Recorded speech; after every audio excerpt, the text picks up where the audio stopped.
All right. So, without further ado, we're going to start with a welcoming from the CEO of Baltimore City Public Schools, Dr. Santelises. Hello, and welcome to the Be More Me Speaker Series. I'm Sonia Santelises, CEO of City Schools, and it is so exciting to have hundreds of students and their teachers participating virtually today. At City Schools, we are committed to providing our students with an education that will enable you to thrive as whole people. This means not just learning facts, but also having the opportunity to explore who you are and what you value. It means honoring your experiences, your culture, and your humanity. We are also committed to dismantling systems of inequity that have been with us for hundreds of years. This means going beyond mainstream history and engaging with counter narratives that lift up voices and people who have been silenced in the past. It means taking back our city's narrative and defining for ourselves who we are and what our story is. It means celebrating the power of Baltimoreans to innovate, create, and lead in building an even better Baltimore. So, what does this look like in school? It looks like the Be More Me units you're engaged in. You were challenged to write evidence-based arguments using difficult and complex readings. But those readings included diverse perspectives and voices that are not often heard. You were asked to come up with your own opinions and exercise your own voices, and you were given space in the classroom to do it. You were asked to think about who you are and what you value and how that impacts our community. And today, we ask you to embrace the city as your classroom and learn from and with our amazing panel. I want to thank your teachers for helping to break down the walls of the classroom and the community by bringing you here today. And to our panelists, who are leaders in our community, who are willing to pass on and share their learning to you. I also want to thank our student moderator who helped design the questions for the panel to ensure that you hear these powerful perspectives. I also want to give a shout out to the Be More Me team and to NLD Strategic, who have been critical in making the speaker series happen. And finally, I want to thank our partners at Mess in a Bottle, although I can't tell you why, because it's part of what happens at the end of this session. Most importantly, I want to thank you, young people, for the hard work and commitment you put in to learn and think and grow every day. This has been an incredibly challenging year in which you have faced uncertainty and had to adapt to a whole new paradigm of learning. I'm proud to say that you've done it with grace and commitment. You, our young people, are our greatest asset. You are our gems. And I challenge you, as you listen to the panel today, to think about the role that you want to play in our city's present and our city's future. Thank you and enjoy today's panel. Hello, and welcome to the Be More Me Speaker. Awesome, awesome. Let's give a virtual round of applause and acknowledgement to our great leader of Baltimore City Schools, Dr. Santelises, for her warm welcome and messaging tailored just for you, young people, and giving acknowledgments. I agree, Khalid. Congrats. Thank you all for joining again. And without further ado, this is one of my most exciting times, a part of today's agenda, where I have the honor and the privilege to give a brief bio and synopsis of all these great panelists again. So what you're seeing on the screen is the short bio of each of our panelists. I'm sure their life story, their journey, and things will be well deserving of a college course to study them respectfully. But I'm gonna do my due diligence in introducing them, and then pass on the mic, as well as introducing our student moderator, Camry Moses. So, because it's Women History Month, and that's just what we do as a community, I want to introduce our lady panelists, our phenomenal ladies. We have Miss Ashley Miner, who is a community-based visual artist from Baltimore, enrolled and member of the Lumbee tribe of North Carolina, professor of American Studies and folklorist in the Department of American Studies at the University of Maryland, Baltimore County, UMBC. Awesome. So let's give acknowledgments to Miss Miner, Miss Ashley Miner. And followed by Miss Miner, we have Miss Savannah Woods, an artist and a cultural organizer with deep roots in Baltimore and Los Angeles, who recently relocated to Baltimore to create programming and infrastructure that will increase access to African American newspaper and extensive archives. Savannah is interested in uncovering obscured histories and tapping into ancestral magic and forever learning more about human nature. That's powerful. And Mr. Sheard, my good brother in the work and thought partner, Kevin Sheard, a three-time published author, activist, and public speaker who serves as a total of almost 12 years in federal prison and who lectures to students at colleges and universities across America on issues like substance abuse prevention, education, public health policy, mass incarceration, and reentry and incarceration, after incarceration. Those are our panelists for today. And I have the pleasure and honor of sharing space with our great and phenomenal student moderator, Camry Moses, a 17-year-old entrepreneur who considers herself to be a youth and mental health advocate. She is the creator of KRS Smoothies and the co-founder of Quarantine Delights. So without further ado, I want to just, before we go into asking the panelists and giving space for Camry to engage in this enriching activity, I want to ask our student moderator as the first question of the day. Camry, you as a phenomenal young lady, entrepreneur, public speaker, advocate as well, how do you hope to contribute to building a better Baltimore? Hi everyone. Well, I'm sorry, my throat. But for me, I want to contribute to having a better Baltimore, but by just paving the way. A lot of times with the things that I do, everything I do really is for a higher purpose. So me just being on here, being a student moderator, I'm paving the way for people, generations to come, to do the same thing, use their voice, be vocal, and just do the things that they love to do, because I just love making an impact. I consider myself sometimes as a healer, so love helping people, and that's just how I want to do it. So making an impact and paving the way. I love it. I love it. And I love watching you grow into your purpose and sticking to your mission and purpose of being a healer, a light barrier, and a leader across the community. Thank you for all the great work. And without further ado, I want to pass the baton to you. Step back and just watch and engage and listen as an audience member for the rest of today's programming. Camry, the mic is yours. Take it. All right, Joe. So it's to me, and y'all about to have a great time watching this panel. Watch me do my magic. Watch the panelists do their magic. And yeah, we're about to get into the question. So I know I just been asked the question how we I could build a better Baltimore. But what is your second 60-second answer to who are you? And we can start with Mr. Kevin, since that's the first person I see on my screen. Okay. Good morning. How you guys doing? Who are you? I am an author, writer, content creator, activist, um, native Baltimorean, a guy with a lot of life experiences from Baltimore.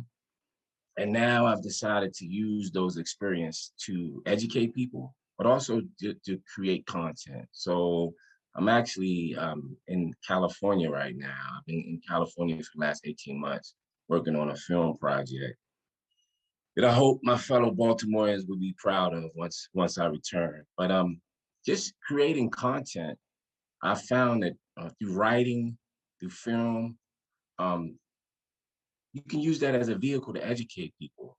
You can use that as a vehicle to educate people on the injustices. You can use that to educate people on the need. But you also can use that as a tool to educate people on some of the great, amazing, strong people to come out of Baltimore. And I was just having a conversation yesterday with a producer. And what I told him was that if you can make it in Baltimore, you can make it anywhere. If you can survive Baltimore, you can survive anywhere in the United States, because Baltimore gives you something that a lot of places doesn't give you, and that's the resilience that you need to survive. So that's my 60 seconds elevator speech. Thank you so much for that and just being the catalyst. Hopefully it gives Miss Savannah and Miss Ashley something great to say. So we're gonna go to Miss Ashley. Who are you? Good morning, everyone.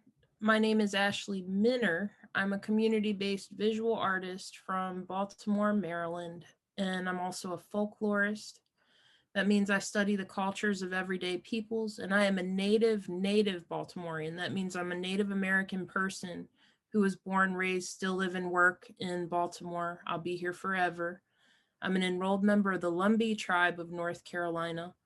I'm a popular educator. And when I say popular, that doesn't mean everybody likes me the best. It means I work with people, with all kinds of people. So right now, my job makes me a college professor, but I also spent about 10 years working with young people in Baltimore City public schools and the community at large. And I work with elders in my community and all kinds of people, mostly to teach them about Baltimore's Native American heritage.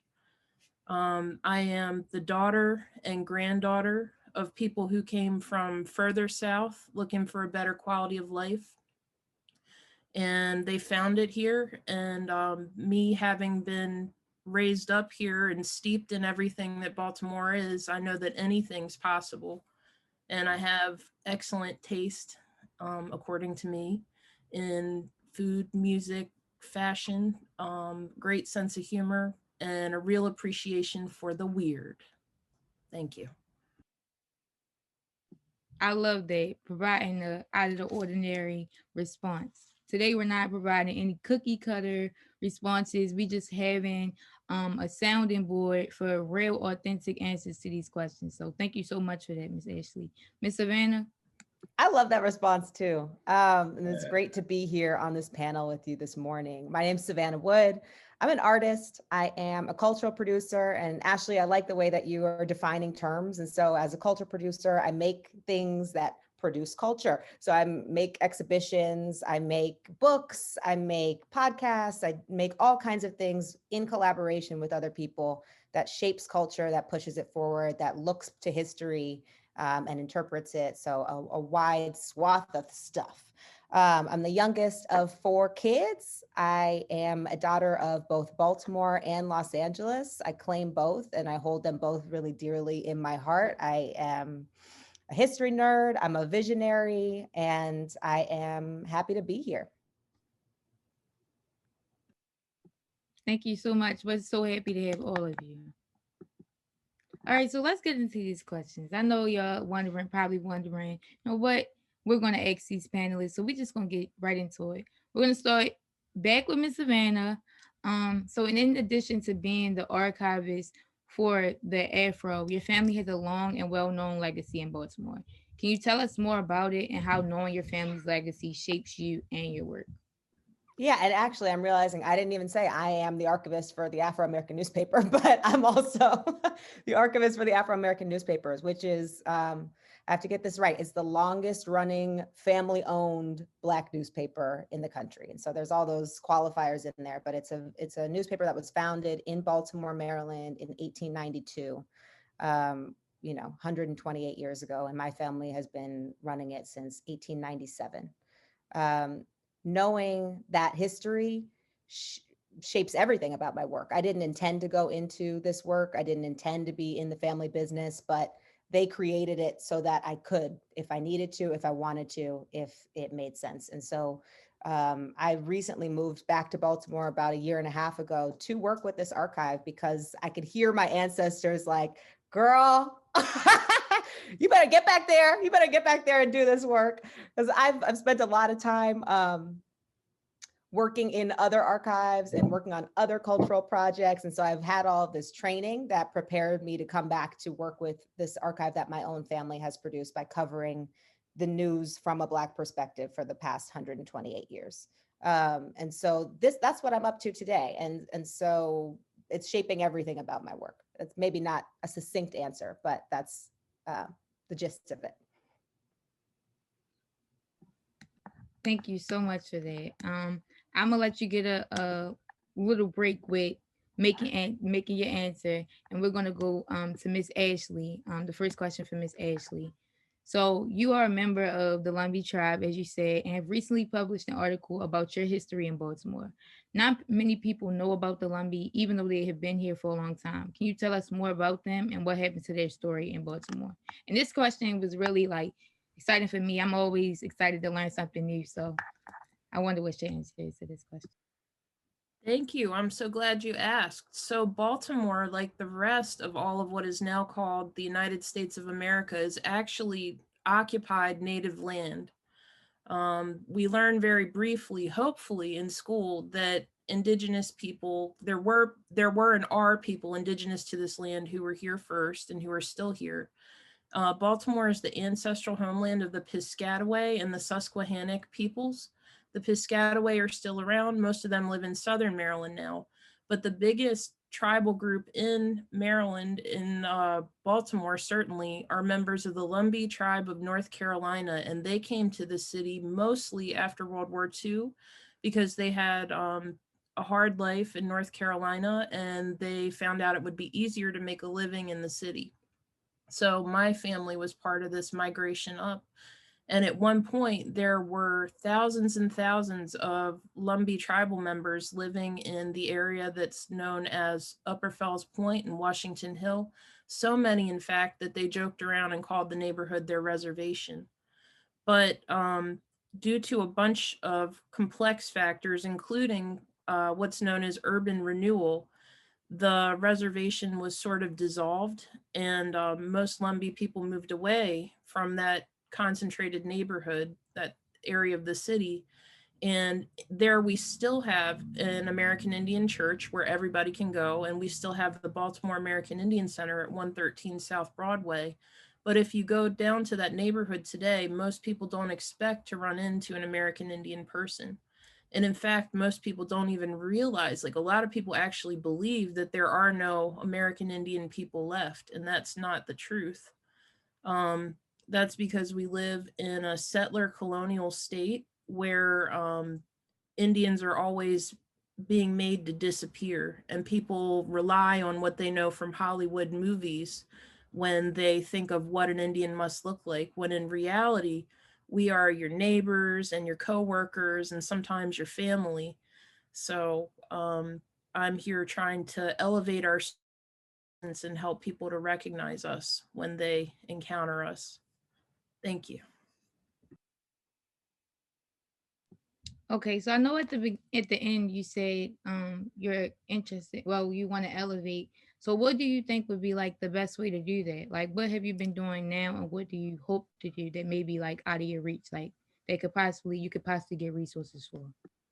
Thanks. So it for years and years, and I still, as a visual artist, I do a lot of public representation of us in galleries and museums, and now, you know, online, just our imagery, our portraits of us. This is who we are. This is what we look like. This is how we want to be represented.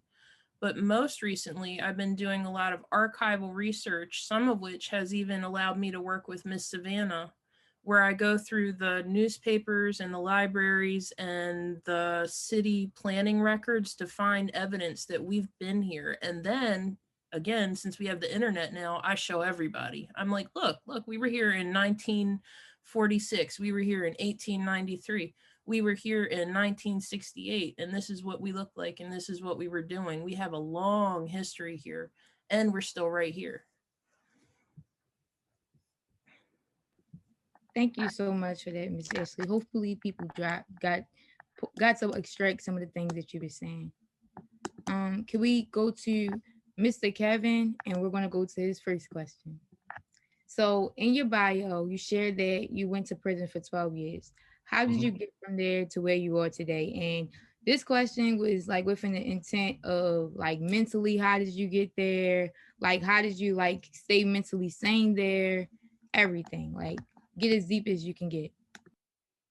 Um, how did you get? I think.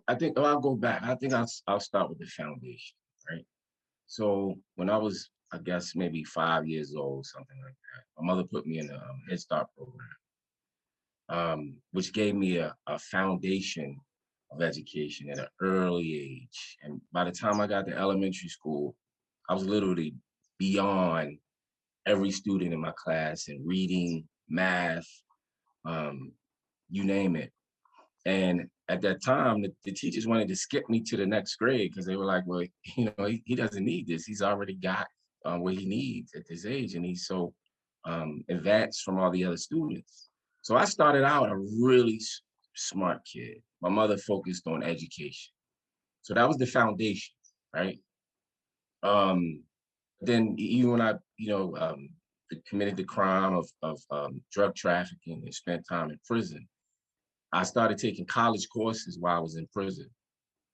And so in the streets, I got away from education. I got involved in the streets. I got consumed with the street life of Baltimore.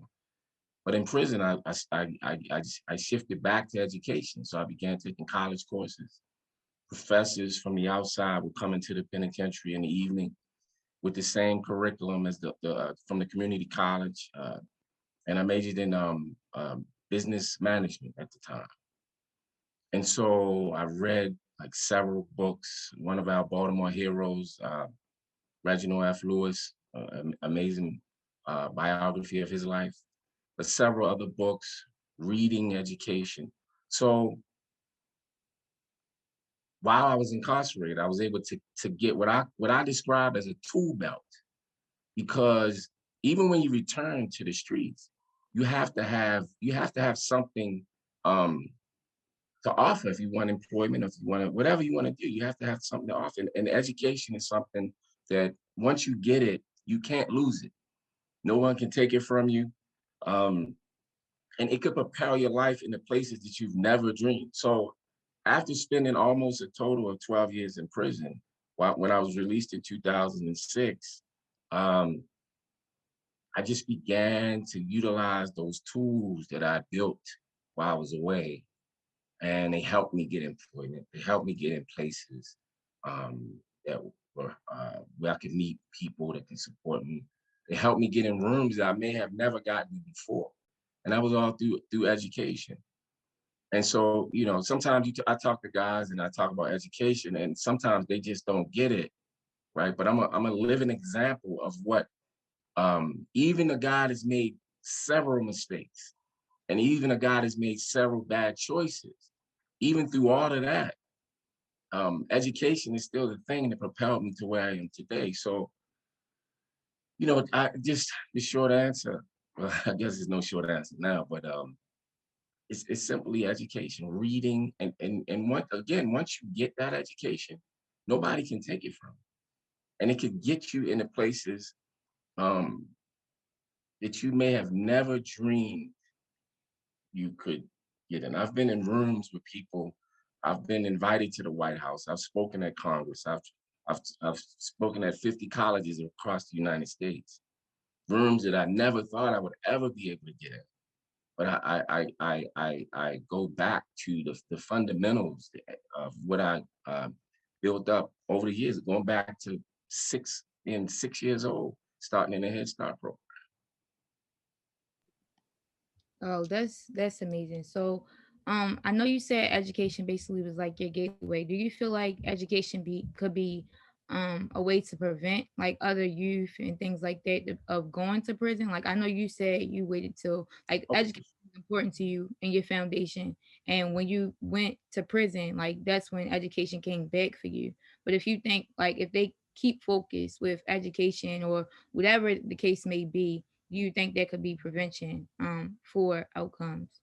Oh, Like, without a doubt, because I can say somewhere around I'd say somewhere around the ninth grade, I got away from education, and that void was filled with negativity and the street life, right? So I got away from education, and I got involved in the street life, right?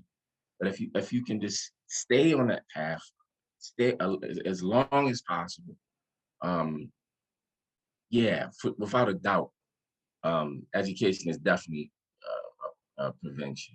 Because again, you you might not realize it while you're young, but you'll look back on it. Look back on those years. You'll create this what I describe as a tool belt of skills that some Fortune 500 company may need, some activist organization, some nonprofit, some city government, and you'll become valuable to someone else, and people will begin to look at you as a valuable um, asset that they can utilize, where you could build a life for yourself. So get those skills, math, reading, or whatever. And again, as I'm a 3-time published author. I've written 3 books. I've actually written 4, but I haven't published the 4th. I've been consumed with screenwriting in Los Angeles. But I can go all the way back to when I began to get writing skills at an early age. And now I'm a grown man, and I'm utilizing those writing skills. And I still got a lot of work to do, but I get better and better, and I get around the right people that can support me, the great editors.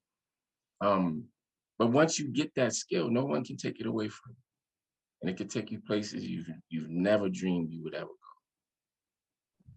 Thank you for bringing that to the forefront. A lot of times when in school, like I mean, I know I can relate. You like, some of these things don't have anything to do with what I want to do in career and things like that. But it's more than that. It's even deeper than reading or writing skills and stuff like that. Like communication skills. If your teacher messing up your grade, you got to make sure you can write an email or an email because we're virtual right now, or making sure you can pull them up when you're in class and be respectful and respect boundaries and things of that nature, and learn how to advocate for yourself. So, this is your answer to, why education is important, why school is important, even though we may hate it sometimes. Yeah. These skills are important to learn, and you don't want to have to learn from your mistakes later on in life. You want to just know it now and be intentional about the way you do things. So, And just let me just say this one thing as well, right? I don't want somebody to looking at my life and say, yeah, I can make all these mistakes and do all the wrong in the world, but I'll get an education in prison. Like, no, that's not the route you need to take, right? I don't recommend that. What I recommend is stand on a path of least resistance, and that's what you have right in front of you right now. thank you so much for that, Mr. Kevin. We're gonna go swindle back to Miss Savannah for her second question, and also follow up from the last question. Could you clarify what a archivist is for the youth that don't know? Because I know it's kind of a new term for me, learning something about archivist. So could you just clarify what that means before we get into the second question? Absolutely. Yes. So the Afro over the past 128 years has been publishing a newspaper. And so part of what goes into that are photographs. We've kept records of letters that people have sent to the editors. We've kept business records. We've kept the actual metal plates that were used to print photographs in the newspaper. So we have all of this material that is now a part of our archive. So our archive in many ways is a repository. As the archivist, what I'm doing is helping to catalog all of those things, to field requests from people. So people are saying like, hey, I know my grandmother was in the Afro in 1943 and I can't find this image. Can you help me find it? That's part of what I'm doing as well. And what we have not been doing a great job of, but what I'm trying to do better with is holding on to some of the things that we're producing now so that we have them for the next 128 years. And so our archive sort of peters out around 1988, which is actually like a really critical moment in Black history. And so we're missing a big chunk of history in our collection. But part of what I'm doing is trying to make sure that we aren't missing that going forward and that we're still collecting things that we're producing now. So that's a little bit about my job. It's like, you could kind of think of it as like a librarian in a way, like pulling reference materials, making sure things are staying safe, Archive, And yeah, say that again. Sorry. archivist sounds way cooler than librarian. I think librarians are amazing, but okay. Okay.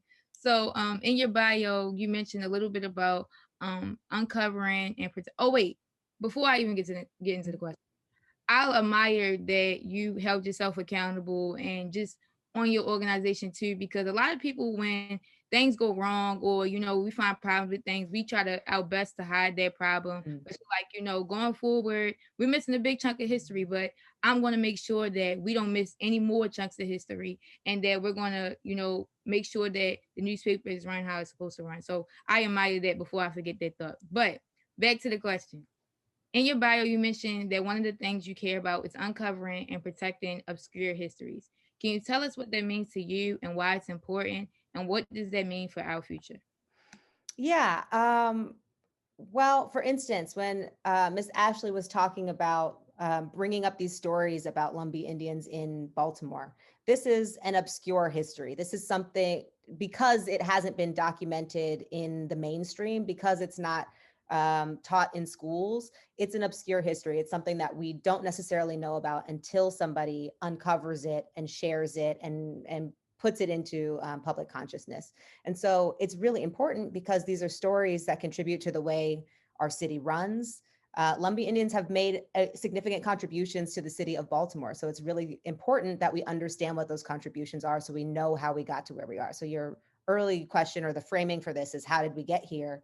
That's a part of how did we get here. And if we don't know that, then we're missing, we're missing a huge part of the lore of the city, or you're missing a big part of what makes it what it is and what makes us who we are. And so that's part of what I'm really interested in. And I realize now that in the first question that you asked, I didn't really know how much time I had, so I was going a little quickly, but I want to just say that the reason why the Afros collection is so significant is because if you think about 1892 in Baltimore, we had just come out of slavery not that long before, so you imagine this man who had been enslaved, this woman who had, and his wife who had also been enslaved, founding a newspaper specifically for Black people, and like what kind of courage that took, what their purpose was. And part of that purpose was really to highlight the movements that were happening to protect voting rights, to get information and news to Black people that they wouldn't have gotten from the Baltimore Sun, or that wouldn't have been written from their perspective,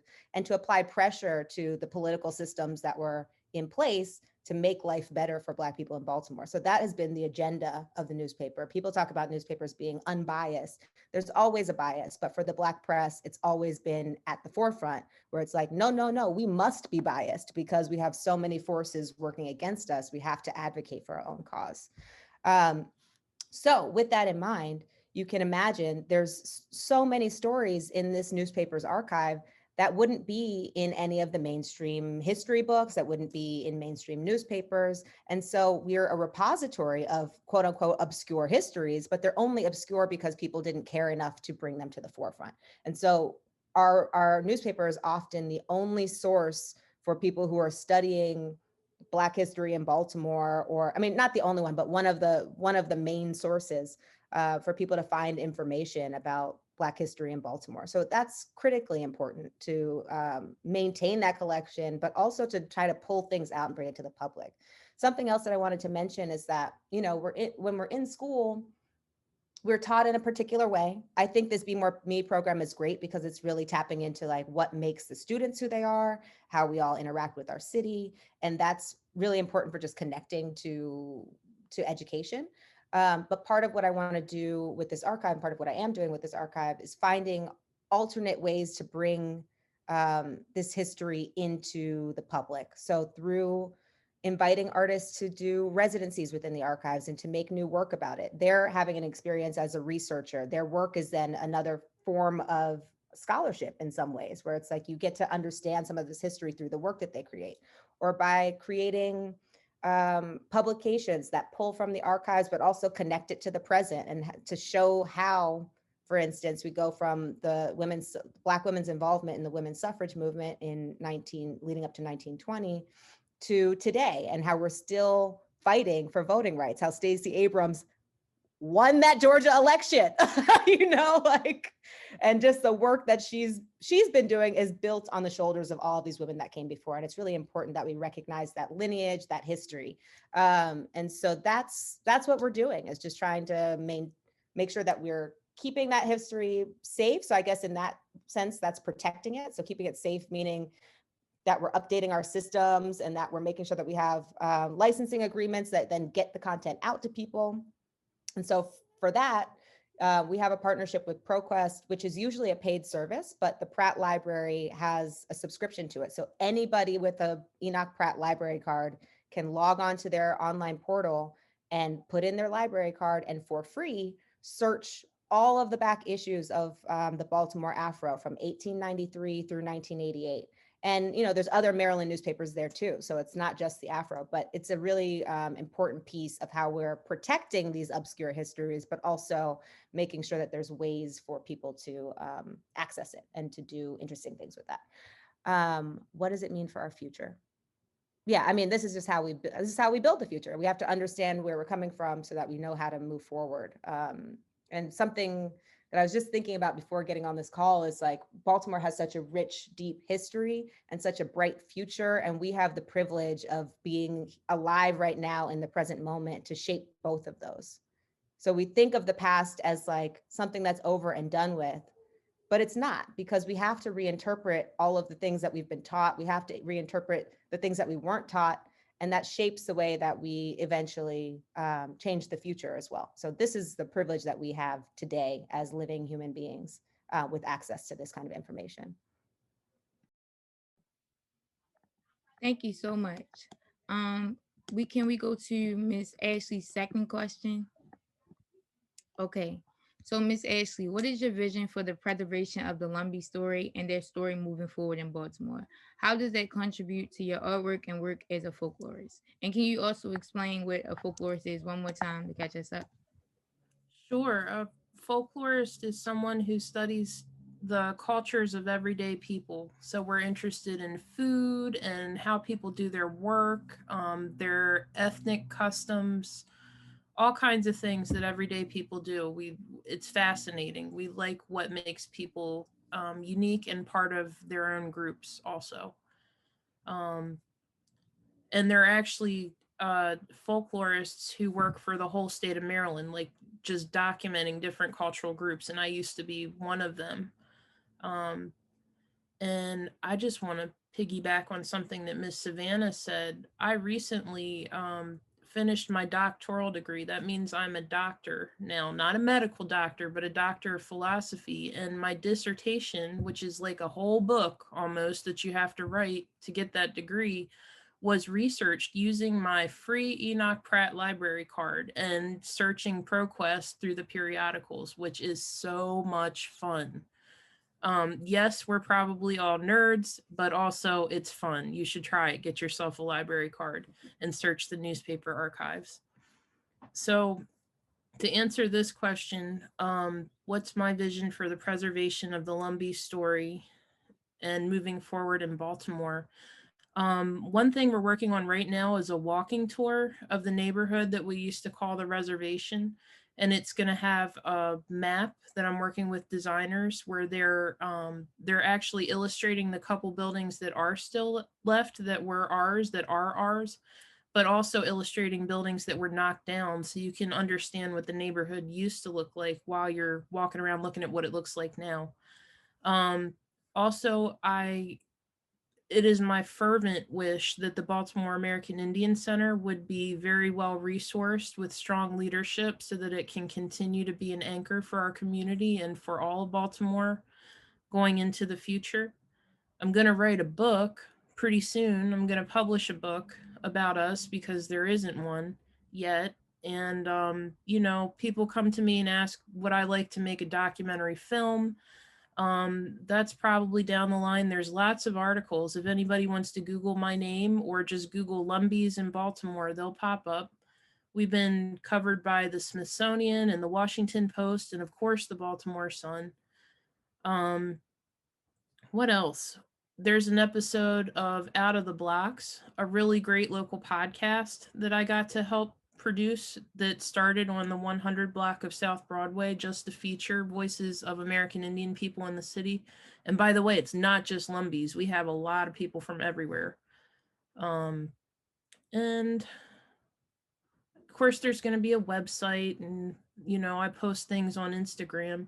I'm hopeful that people younger than I am, maybe hopefully some of the students I worked with for so many years, and even their kids, um, will get really interested in this stuff and carry it into the future to make sure that people know we are here and we're here, and that there will be greater awareness, through the public school system and just in public life, that this is native land. We're on native land.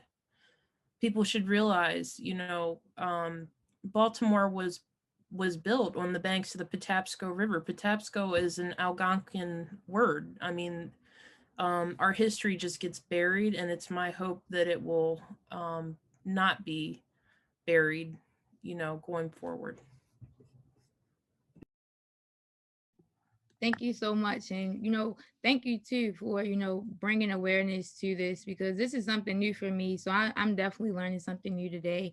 And I hope it pushes other people to do some research and bring other things to the forefront, because if we don't say, who is? So we're going to move back to Mr. Kevin for this second question. Then we're going to get into this Q&A. So based on the things that you learned about our history, how can we become more knowledgeable about it and break down the barriers that prevent us from connecting to our past?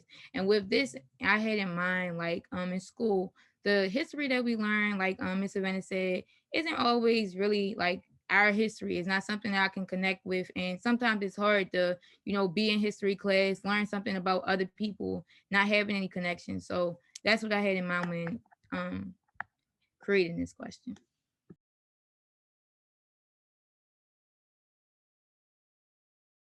You're on mute, Mr. Kevin. Yeah, I think just researching and studying. I think Savannah has a tremendous resource, like right there in Baltimore, where you can learn tons of things about Baltimore, tons of things about the history. You just have to commit yourself to doing it. My last book was a book I wrote with Dr. Martin Luther King's barber, and the time that he spent with Dr. King in Montgomery, Alabama. But through that process, I began doing more research about the civil rights movement in Baltimore, and that the history of the civil rights movement in Baltimore. And I learned just by researching for that book that there's so much history in Baltimore that you can look at and utilize a lot of that information in today's life, and to be and also to be motivated and be proud of the history of our city. But you got to commit to doing the research. You have to go find it. It's there. It's in the libraries. It's in the archives. The research that I did for that book, and doing I learned so much about the civil rights movement in Baltimore and Baltimore's participation.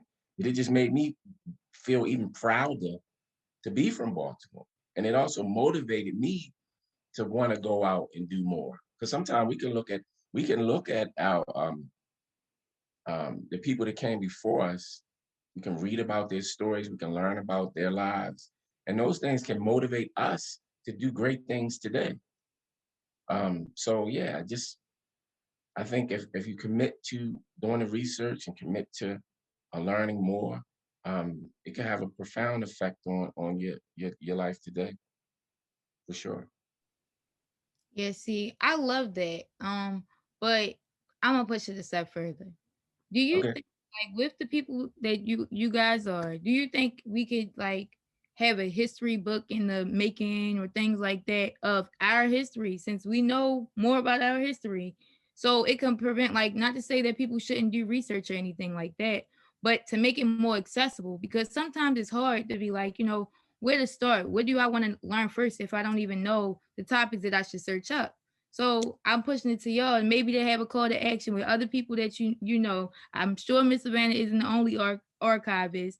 So like, just connecting with other people to possibly create our own history book that we could know and that we could connect to. I think that's probably that could be out. That could also be a call to action for Baltimore City Public Schools, because I could see a document like that, or a book like that, or a film like that, or whatever being created, and becoming part of the education for students. Um, so yeah, it's that's a great idea. We have we have so much rich history and so many people that come out of Baltimore, that have so much um, to contribute then and now, right? Um, and it's crazy because I meet people from Baltimore all over the country, that have moved out, and they're professors at universities, and they're film producers and content makers and doctors and lawyers and all kinds of things. We produce Baltimore produces some incredible people that can contribute to uplifting and growing that city. And I think we need to lean on that more. And through, to your point, we could lean on that more through educating people, creating a document to educate young people that you have a lot. Um, there's a lot of history here that you can be proud of and you can emulate as well. Definitely. I'm excited to see this Be More Specific history book. Miss Ashley can bring some of that history in there. Miss Savannah has her archives that she can put in there. Mr. Kevin, you know a lot about the civil rights movement and have connected people to people. So I can't wait to see. And I'm gonna email y'all after this, so y'all can actually start the process and get your wheels turning about this history book, because it definitely Do it. and get people more excited to go to school. Like, have a chance to connect with our history and make history less like, history, and more like, it's history. Like, we're excited to know about history. So I'm excited for this, and I'm definitely gonna have connection with y'all. But we're gonna get into this Q&A.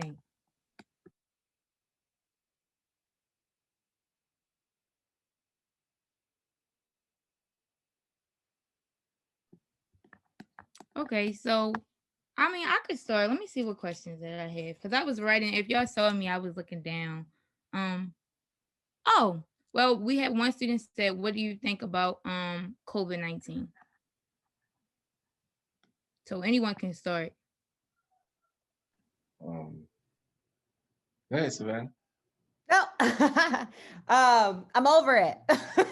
That's number one. But the way that it intersects with my work is that, I have limited access to the actual physical collection of the archive. And so we're really having to be reliant on what's already digitized in order to fulfill requests for people. So that's been frustrating, but it has also illuminated the need for us to digitize more of the collection. And Camry, I wanted to say something to you about this too. Like, when you're asking, like, where's the book on like Baltimore history? And earlier when you were like, you were glad that I was being candid about what we were not able to collect.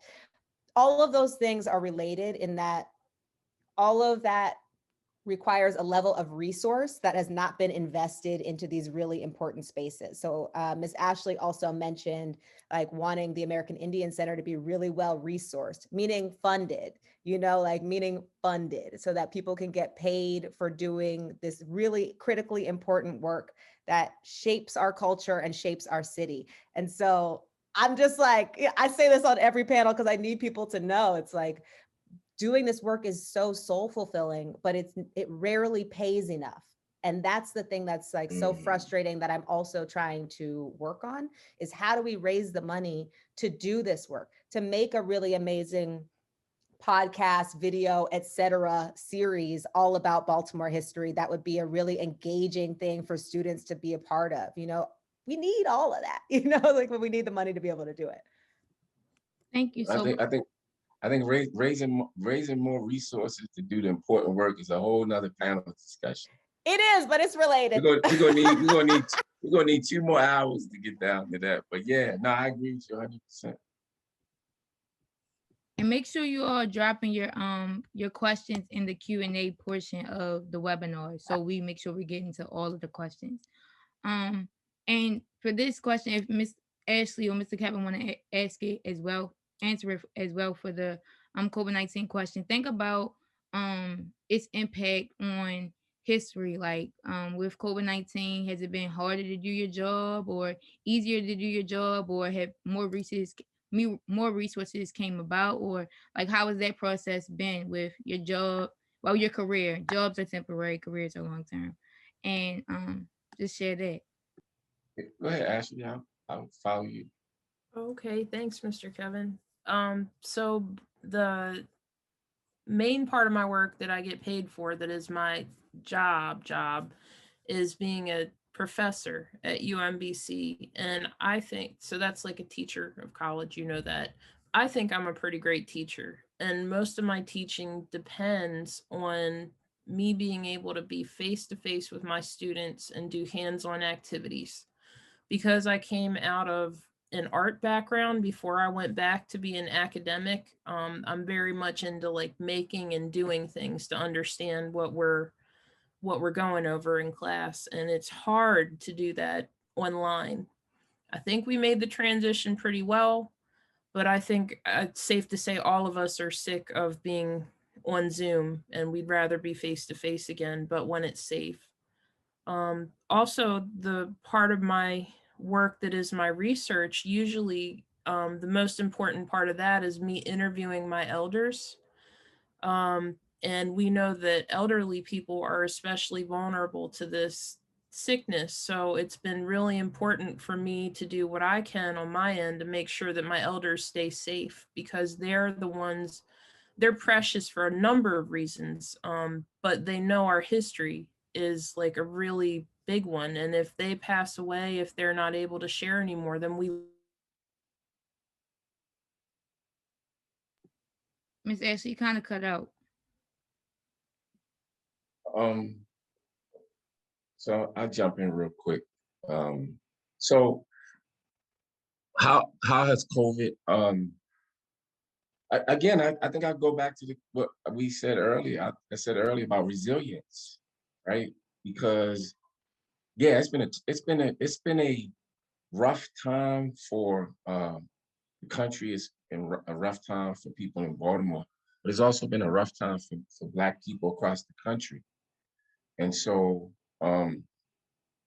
it's been really crazy because as a writer, sometimes you just can't get focused because you're moving around, you're thinking about this thing, you're thinking about that thing, you're all over the place.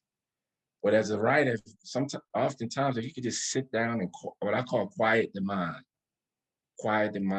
and get focused on the task of writing. And that's when the good stuff is created. That's what, for me, that's when you start to create the good content. So, because COVID has literally locked me in the house between California and Arizona for the last year, because I actually caught COVID in January of last year, about a year ago. And so we've been literally locked in the house for a year.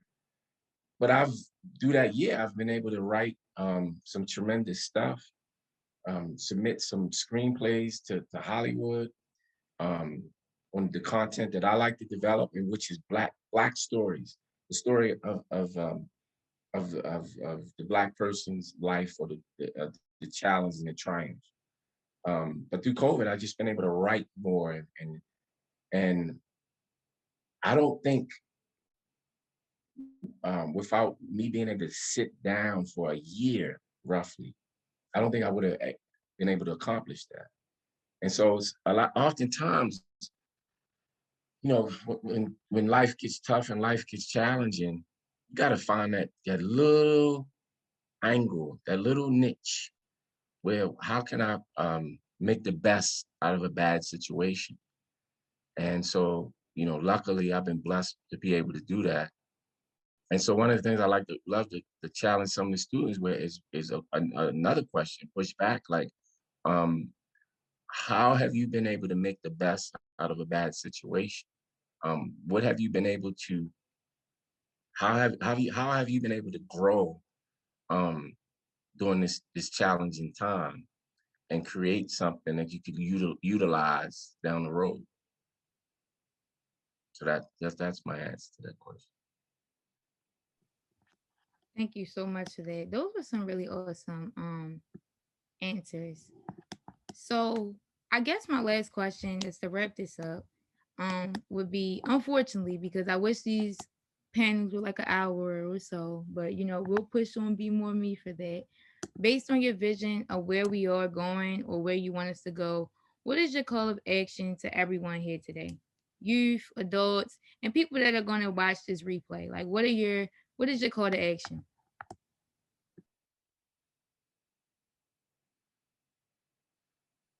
Me? Yeah, that's a question to me. It's all three of you. You can start, Mr. Kevin. The call to action. I think the call to action is how can I contribute to making Baltimore a better place in small ways and big ways, right? And so, we got a lot of elderly folks in Baltimore. That's a low hanging fruit. Help a elderly person, support an elderly person. Become more engaged in activism.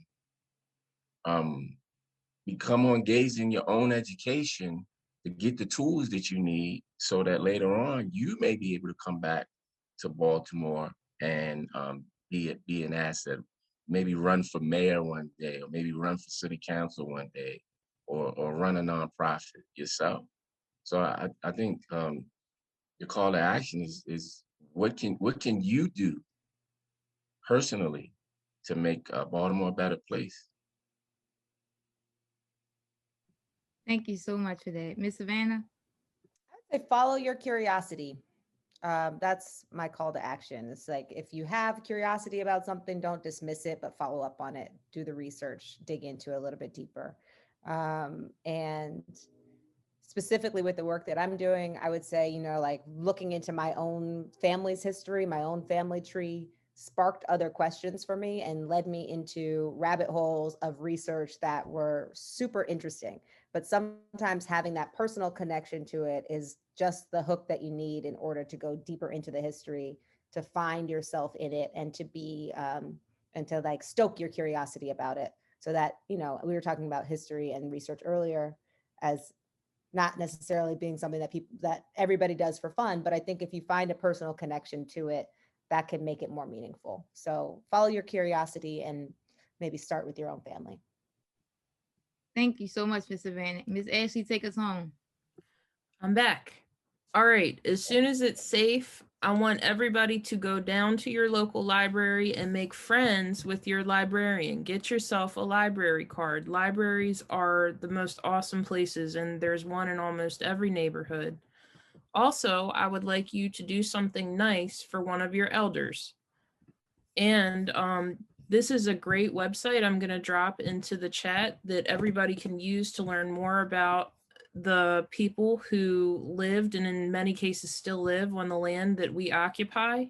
It's called nativeland.ca. And I'd also like to challenge the city schools leadership folks who will see this recording and who are live with us to lift up the Indian education program in Baltimore City Public Schools, which still exists. Miss Tiffany Locklear coordinates it now, and also implement curricula that teaches us that Native Americans are still alive and well and with us today.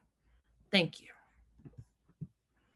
Thank you so much. I wish we had some more time, but we'll do. This was a great panel, and I thank you guys for being authentic, providing real answers, and just being here with us today. Thank you. Thanks for the invite. I appreciate it. Thanks for having us. Great job.